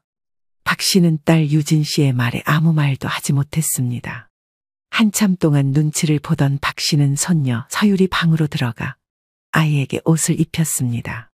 손은 바삐 움직이고 있었지만 박 씨의 귀에는 딸의 마지막 말이 계속 맴돌았습니다. 엄마가 자꾸 내 말 대충 넘겨. 이게 정말 단순히 홍삼 한 병 때문일까? 홍삼병은 그 자리에 그대로 있었지만 그걸 쓸 수 있는 사람은 박 씨가 아니었습니다. 사실 이런 일이 이번에만 있었던 건 아니었습니다. 며칠 전 딸 이 씨는 박 씨에게 말했었습니다. 엄마, 이거 도와주는 거지? 살림하러 오는 거 아니잖아요. 서율이만 봐주세요, 제발. 이것저것 도와주는 것이 일상이었던 박 씨에게 딸 이 씨의 말을 웃고 넘겼습니다. 하지만 지금은 웃을 수가 없었습니다. 아침에 한바탕 소동이 있은 후 출근하려는 이 씨는 문 앞에서 한마디 더 했습니다. 그리고 냉장고 안에 흑임자죽도 건드리지 마세요. 그것도 서율이 거예요. 그래. 문이 닫히고 나서야 박 씨는 입술을 깨물었습니다. 처음에는 다 좋았습니다. 딸이 일 나갈 때마다 안쓰러웠고 손녀는 너무 예뻤습니다. 하지만 사람 마음이 그렇게 오래 가는 게 아니었습니다. 누가 봐도 정심은 딸네 집 식구처럼 살고 있었지만 딸 눈엔 조심해야 할 외부인 같았습니다. 그날 오후 사위 김현우 씨가 일찌감치 퇴근해 집에 들어왔습니다. 김 씨는 박 씨의 눈치를 보며 말을 건넸습니다. 어머니, 그거 그냥 잊으세요. 유진이 요즘 회사 스트레스도 많고 그래서 예민해서 그래요. 현우야, 가족한테 남의 집이라고 하면 그게 그냥 하는 소리니? 저는 그런 뜻 아니에요. 유진이도 그럴 생각은 없었을 거예요. 김 씨가 달래기 위해 이런저런 말을 했지만 박 씨의 가슴에는 멍이 들어버렸습니다. 그날 저녁 박 씨는 청소를 마친 뒤 가방을 챙겼습니다. 가방 안에서 지갑을 꺼내 지폐를 몇 장 꺼냈습니다. 그리고 식탁 위에 놓았습니다. 엄마, 이게 뭐야? 그 병값 남의 집 물건을 멋대로 먹었으니까 갚아야지. 아니, 엄마 왜 그래? 내가 그런 뜻으로 말한 게 아니잖아. 엄마가 언제부터 내 집에서 이렇게 눈치 보며 살아야 했니? 박 씨는 짐을 챙기고 현관으로 향했습니다. 박 씨의 행동에 당황한 딸 이 씨가 허겁지겁 따라 나왔습니다. 엄마, 진짜 이러는 거야? 이 정도 일로? 이 정도 일이 반복됐어. 홍삼이 문제가 아니야. 네가 날 어떻게 보는지가 문제야. 엘리베이터가 도착하자 박 씨는 조용히 탑승했습니다. 그리고 버튼을 누르며 말했습니다.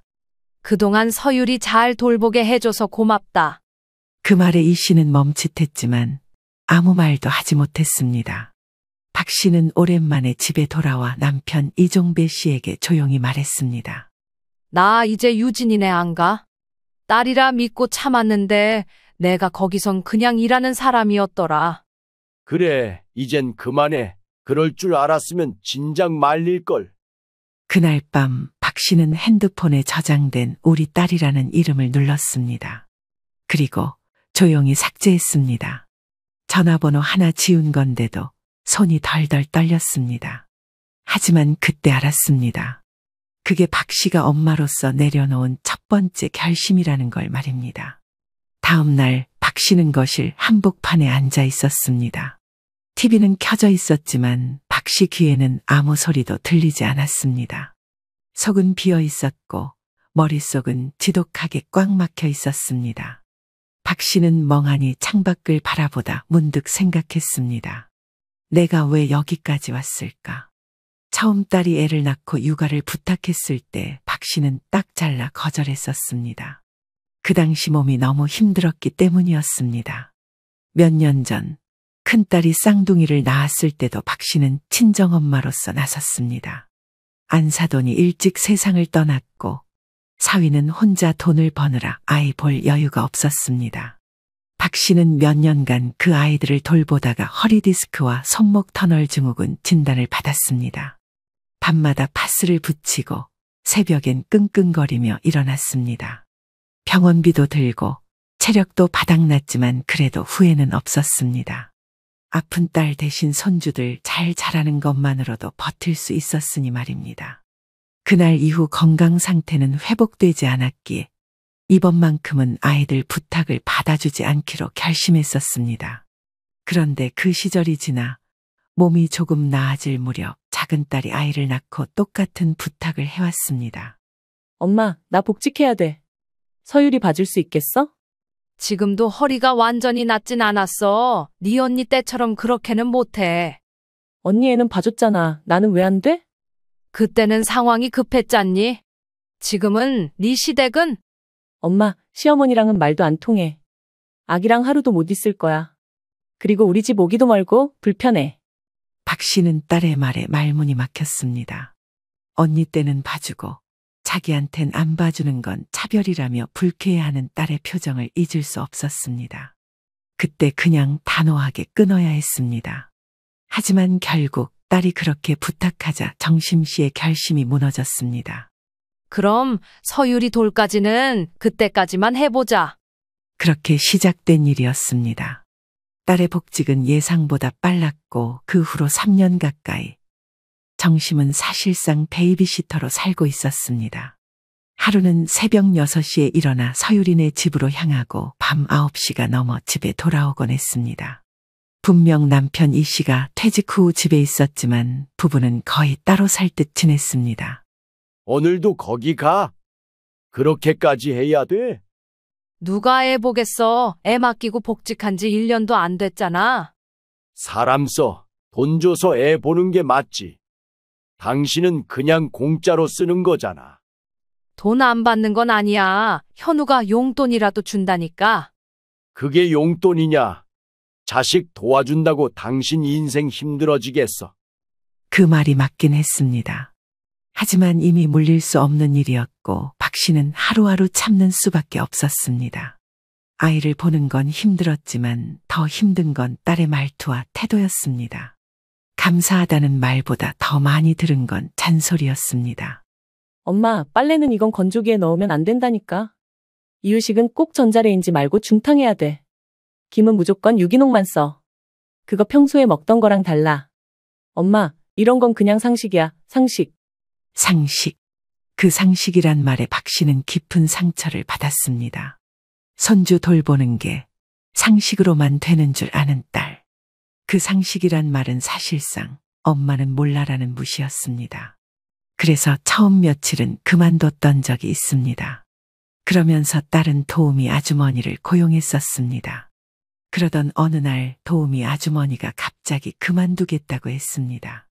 딸은 자꾸 사람을 바꿨고 세 번째 도우미도 오래 가지 않았습니다.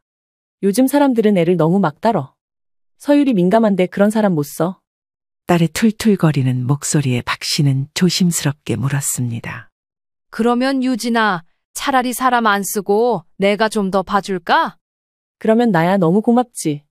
엄마가 제일 잘 아니까. 딸의 그 말을 듣고도 마음 한구석이 무거웠습니다.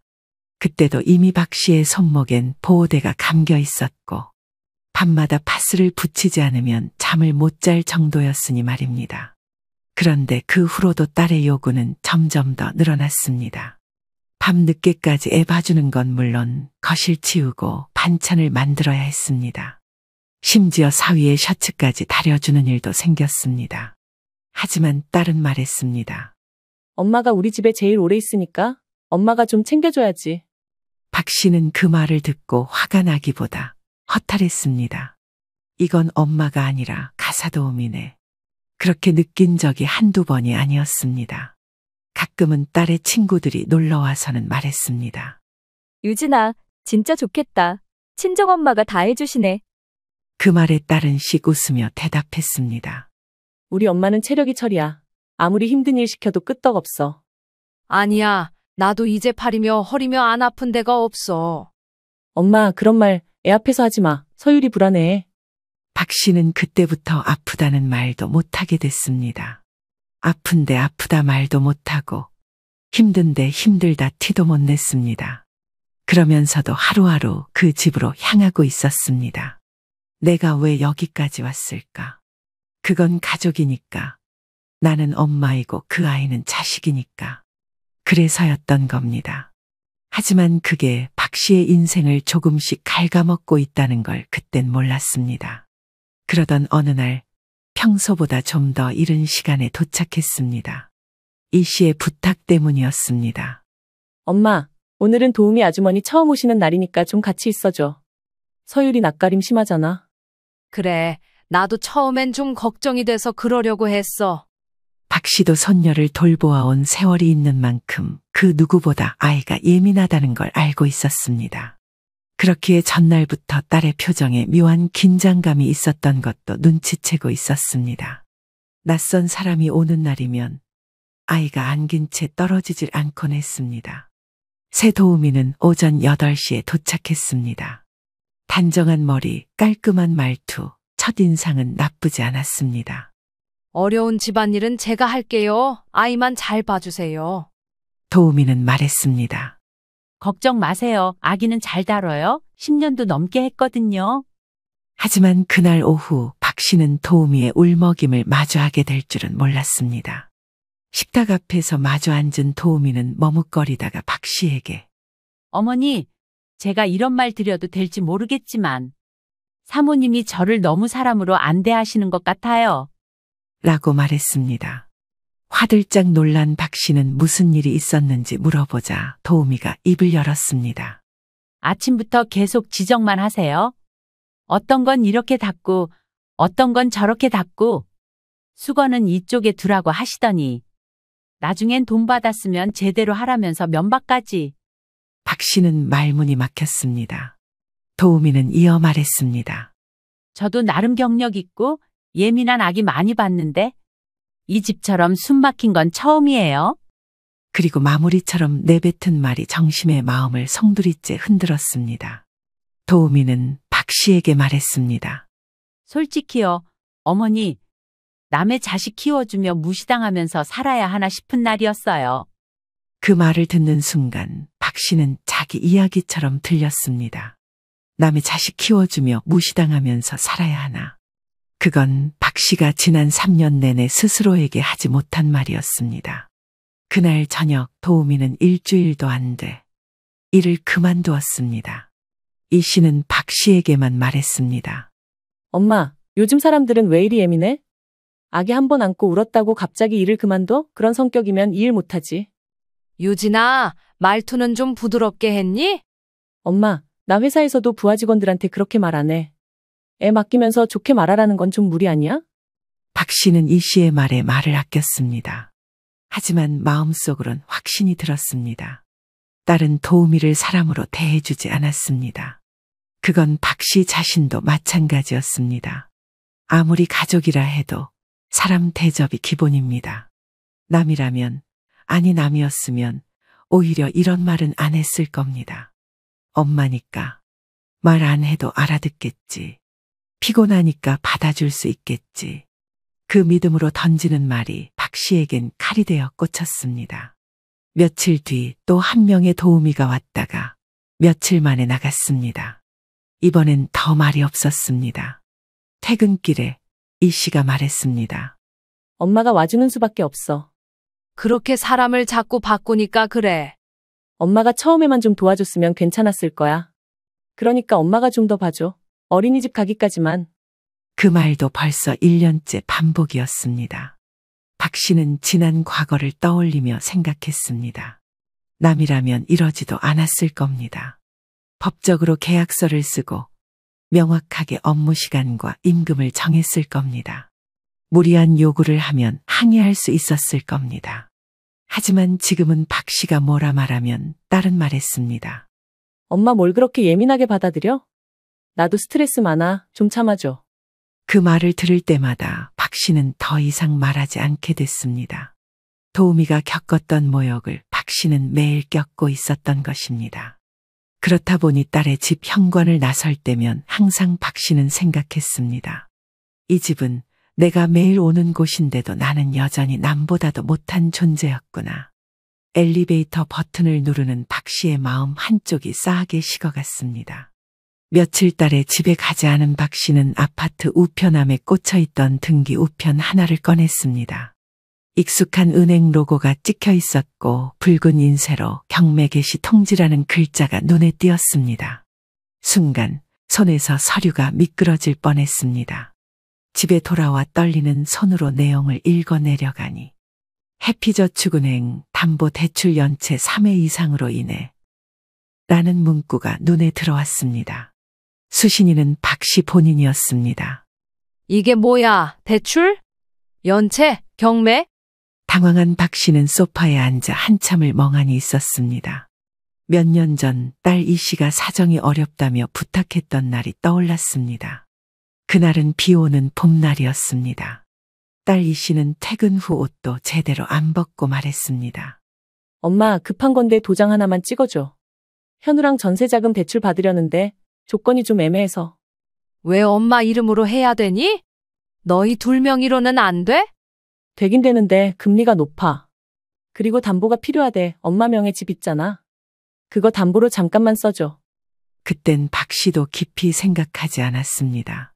딸이 절박해 보였고 1, 2년 내로 갚을 거야 라는 말에 망설임 없이 도장을 찍었습니다. 그게 문제였습니다. 박 씨는 화들짝 놀라 사위 김 씨에게 전화를 걸었습니다. 현우야, 혹시 너희 대출 연체된 거 있니? 그게 유진이가 그쪽 관리해서 저는 잘 모르는데요. 경매 통지서가 왔어. 우리 집 담보 잡혀 있던 거 지금 연체됐대. 제가 지금 확인해 볼게요. 잠시만요. 하지만 기다려도 답이 없자 저녁에 딸 이 씨에게 전화를 걸었습니다. 너 엄마 명의로 된 집 담보 잡혀 있는 거 알고 있었지? 엄마, 갑자기 왜 그래?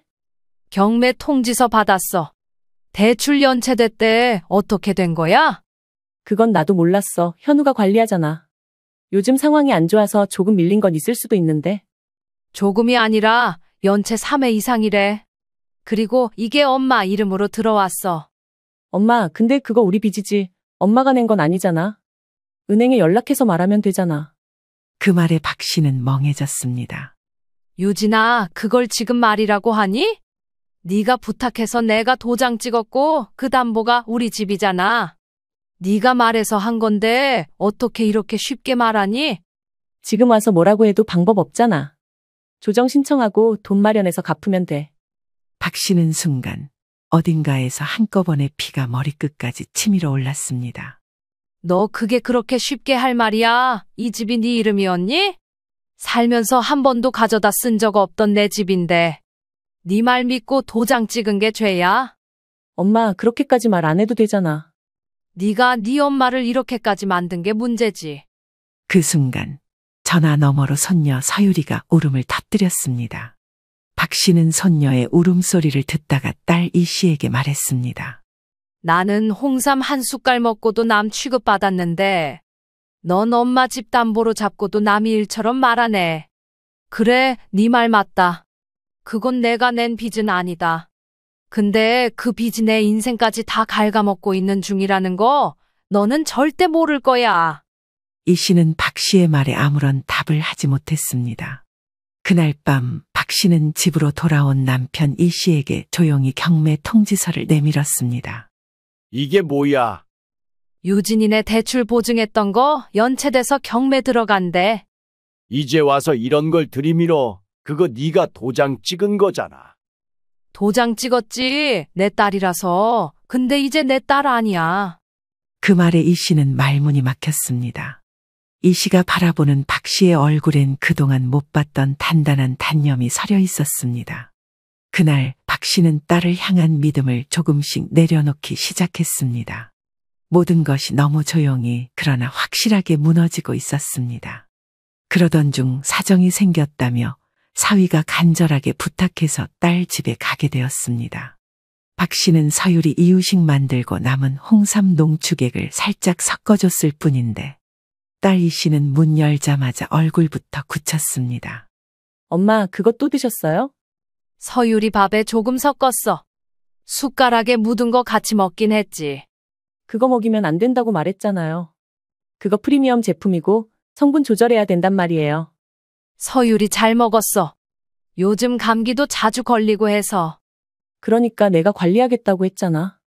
엄마, 아무리 도와주시는 거라도 선 넘지 마세요. 도와주는 거니까 선 넘지 말라니. 그 말이 박 씨의 가슴에 모처럼 박혔습니다. 며칠 전 경매 통지서 받고도 묻어두고 있었는데 마음을 상처를 받았음에도 도와달라는 말에 이렇게 달려왔는데 이젠 이 말까지 들어야 하나 싶었습니다. 너 그 말 다시는 하지 마라. 내가 여기서 몇 년을 살다시피 했는데 도와주는 사람 취급당해야 하니? 그럼 어떻게 말해요? 엄마가 요즘 제 말은 다 무시하잖아요. 애 이유식부터 청소까지 제 방식이 있는데 자꾸. 너는 방식을 말하고 나는 시간을 내고 너는 돈을 주고 나는 몸을 내놨다. 근데 네가 이 집 주인이니까 나는 선 넘지 말란 거니? 왜 그렇게 비꼬든 말해요? 엄마, 지금 좀 과하잖아요. 그래, 그럼 이건 어때? 박 씨는 조용히 지갑을 꺼냈습니다. 10,000원짜리 지폐를 한 장 한 장 꺼내 식탁 위에 내려놨습니다. 이게 그 홍삼 한 병 값이라며? 그럼 더 준다. 이건 서율이 밥하다가 같이 먹은 값이고 이건 지난번에도 조금 먹었다며. 그거 포함. 지폐는 팔랑이며 식탁 위에 흩날렸고 이 씨는 그제야 황급히 다가와 말했습니다. 엄마, 뭐 하는 거예요? 제가 돈 때문에 그랬어요? 왜 자꾸 이렇게 극단적으로 나와요? 극단적인 건 너야. 엄마가 남의 집 가서 물건 멋대로 먹은 사람처럼 말했잖아. 도와주는 거니까 선 넘지 마라 그 말은 여기서 더 이상 엄마인 척 하지 마라는 말로 들렸다. 박 씨와 딸 이 씨 사이에는 잠깐 정적이 흘렀고 사위 김 씨가 거실로 나왔습니다. 어머니, 제가 잘못했어요. 유진이 요즘 많이 예민해서. 홍삼 그게 그렇게 문제될 줄 몰랐어요. 현우야, 너야말로 잘 생각해봐. 유진이가 지금 나한테 하는 말, 너라면 네 어머니한테 할 수 있겠니? 그 말에 김 씨는 아무 말도 하지 못했습니다. 그 침묵이 오히려 박 씨에겐 더 큰 해답처럼 느껴졌습니다. 박 씨는 고개를 끄덕이며 가방을 들었습니다. 그리고 마지막으로 말했습니다. 홍삼값은 치렀다. 더 이상 여기 올 이유도 의무도 명분도 없다. 엄마, 또 그러면 그냥 삐쳐서 안 오겠다는 거야? 아니, 단절이야. 이건 삐친 게 아니라 결심이야. 이 씨는 단호한 박 씨의 말에 말문이 막힌 얼굴로 박 씨를 바라봤습니다. 눈동자에는 당황과 억울함이 뒤섞여 있었습니다. 하지만 박 씨는 더 이상 흔들리지 않았습니다. 현관문을 열고 나가는 길. 서유리의 방에서 들리는 아이의 웃음소리가 짧게 지나갔습니다. 박 씨는 그 소리에 잠시 걸음을 멈췄지만 고개를 돌리진 않았습니다. 집에 돌아와 현관문을 닫는 순간 남편 이 씨가 물었습니다. 또 무슨 일인데 얼굴이 그렇게 굳었어? 홍삼값 던지고 나왔어. 뭐? 이젠 끝이야. 사람이 물건보다 못하단 소리 나는 못 듣겠어. 박 씨는 그 말을 남기고 거실에 앉았습니다. 그동안 가슴에 맺힌 응어리가 조금씩 녹아내리는 기분이 들었습니다. 오히려 후련했습니다. 무너진 사람은 다시 일어서려면 그 자리에서 떠나야 한다는 걸 그제야 알았습니다. 그날 밤은 유난히 조용했습니다. 남편 이 씨는 소파에 앉아 TV를 보다 말없이 정심을 바라보았습니다. 진짜 이제 안 볼 거야. 그래, 더는 안 봐. 애는 뭔 죄라고. 죄는 없어. 근데 죄 없는 아이 키우면서 죄 없는 사람이 죄인 되는 거 그만해야지. 다음 날 아침 7시 첫 통화가 울렸습니다. 딸의 번호였습니다. 정심은 화면만 바라보다 전원을 꺼버렸습니다. 그리고 30분 뒤 다시 전화를 켰을 때 부재중 전화가 12통이 찍혀 있었습니다. 오전 9시가 넘어가자 문자도 왔습니다. 엄마, 오늘 안 오세요? 나 진짜 급해요. 오늘 회의 잡혔어요. 서율이 어떡해요? 박 씨는 답하지 않았습니다.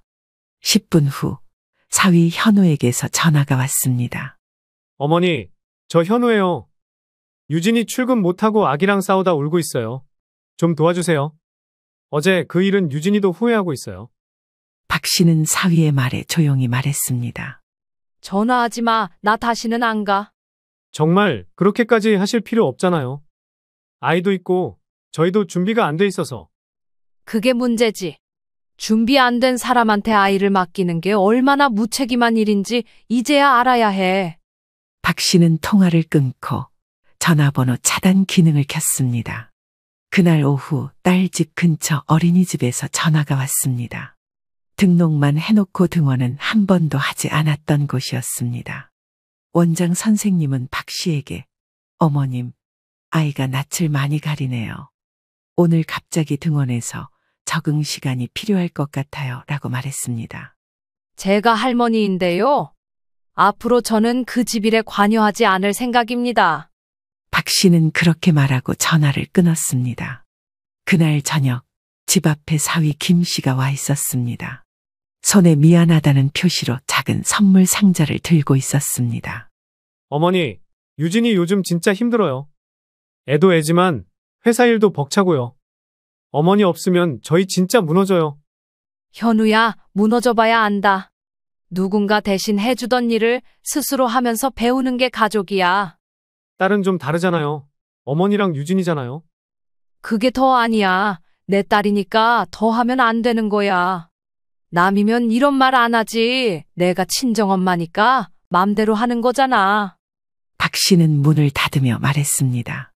돌아가. 그리고 유진이한테도 전해줘. 엄마라는 이름으로 이용당한 건 여기까지라고. 그날 밤 정심은 한동안 잠을 이루지 못했습니다. 딸이 계속 울며 메시지를 남겼고 서율이 동영상까지 찍어보내며 엄마를 찾는다고 했지만 박 씨는 더 이상 흔들리지 않았습니다. 그 영상 속 서유리는 박 씨를 부르는 대신 아무 말 없이 울고만 있었습니다. 그 울음소리는 귓가에 깊이 남았지만 박 씨는 스스로에게 다짐했습니다. 이 울음에 흔들리면 또 돌아가야 한다. 그러면 나는 또다시 사라진다. 이제는 울음보다 내 인생이 중요하다고. 박 씨는 다시 한번 결심을 되짚으며 천천히 눈을 감았습니다. 다음 날부터 딸의 전화는 완전히 차단됐고 그 집에선 어떤 연락도 닿지 않았습니다.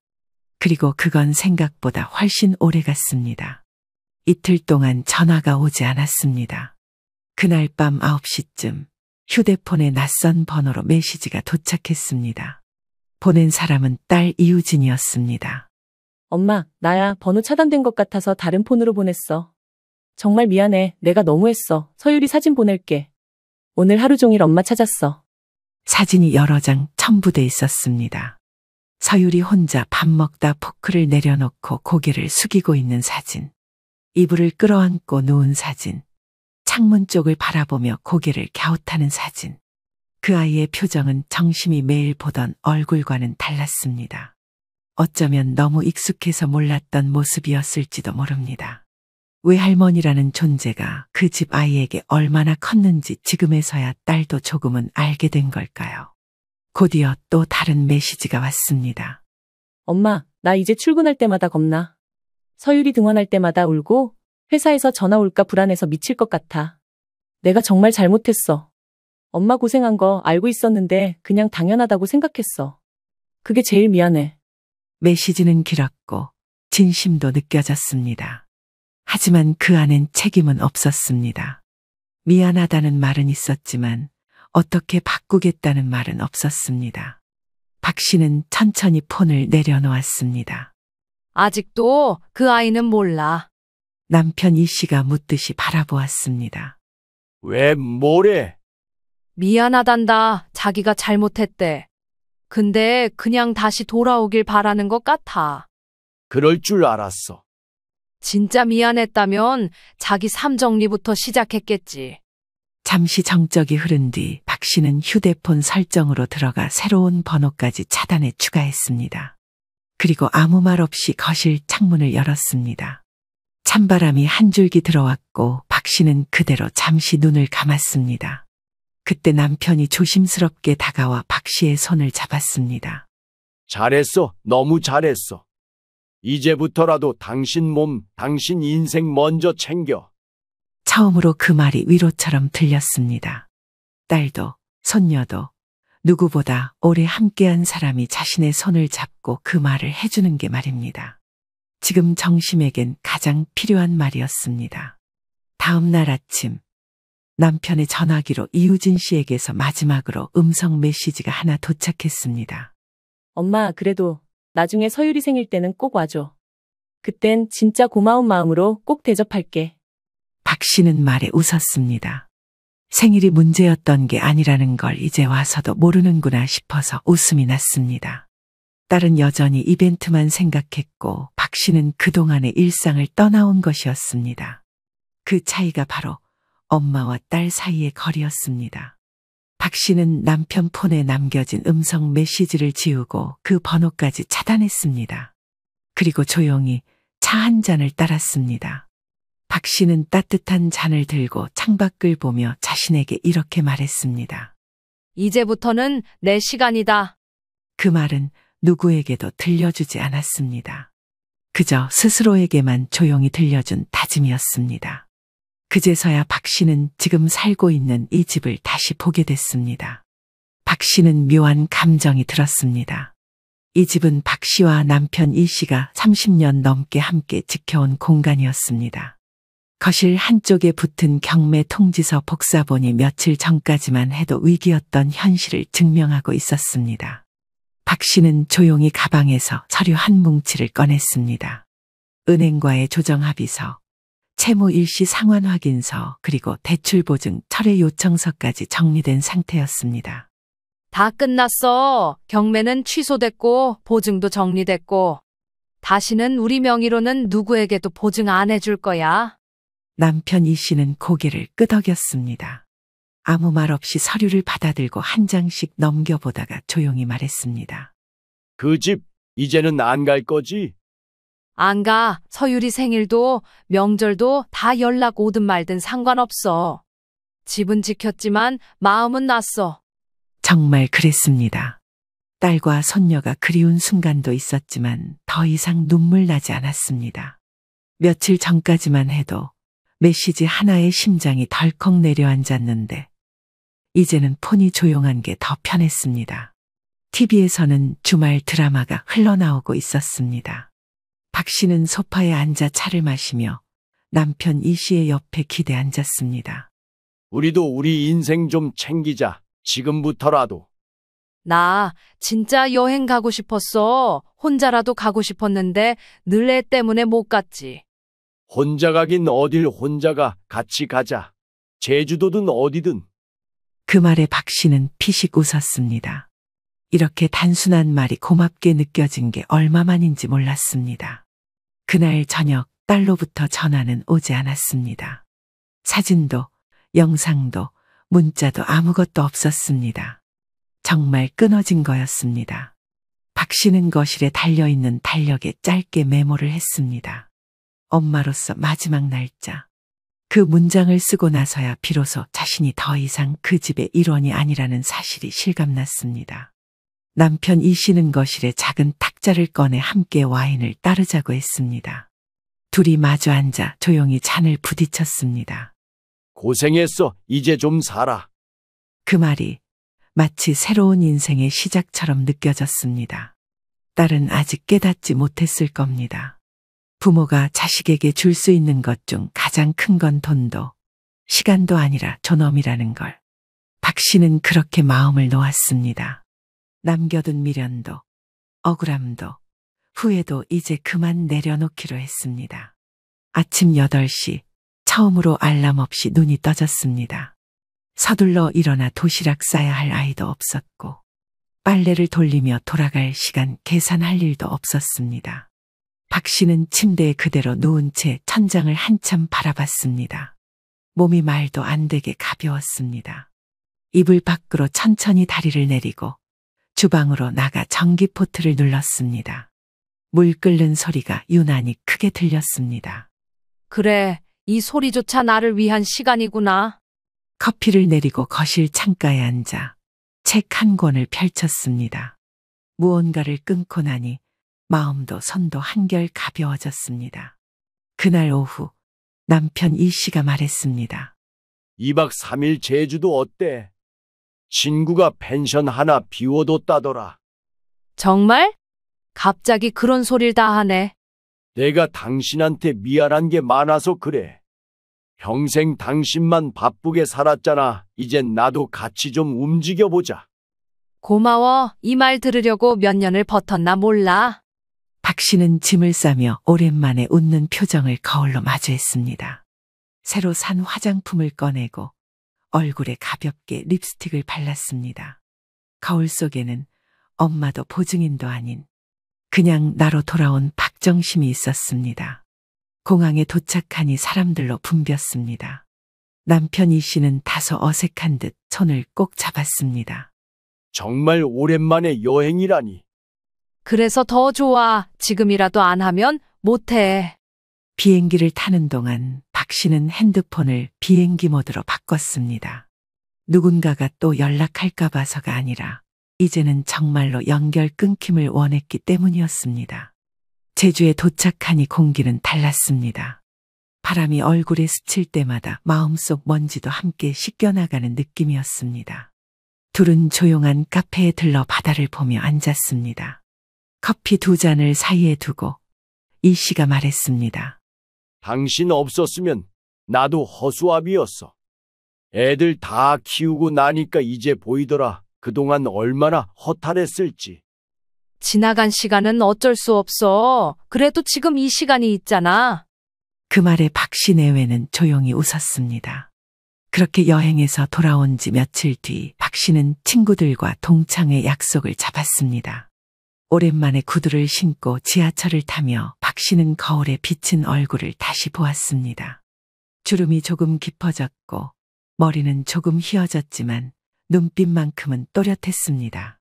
누군가 묻는다면 박 씨는 이렇게 말할 준비가 돼 있었습니다. 이제야 내 인생이 시작됐어요. 그건 거창한 시작이 아니었습니다.